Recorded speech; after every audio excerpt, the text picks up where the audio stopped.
Бисмиллах, вальхамдулиллах, вассалату вассаляму аля расулиллах. Сегодня мы пройдем букву каф.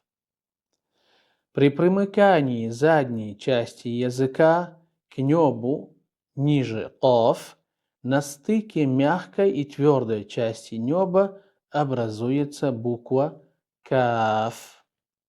Буква каф, она мягкая. Однако не нужно ее произносить через звук «я». Кеф, кеф. Нет нужды в этом.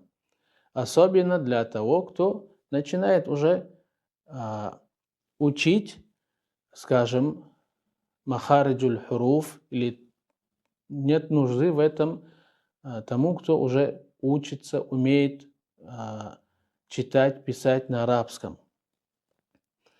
В транскрипции иногда пишут через звук «я» и читают «кяф», и многие думают, что так и должно быть.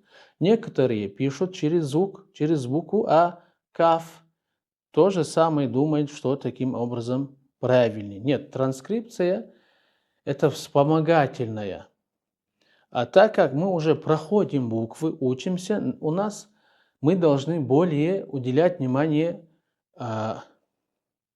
теории, то есть что нам говорят ученые насчет той или иной буквы, и превратить эту теорию по мере наших сил, возможностей в правильную практику. Итак,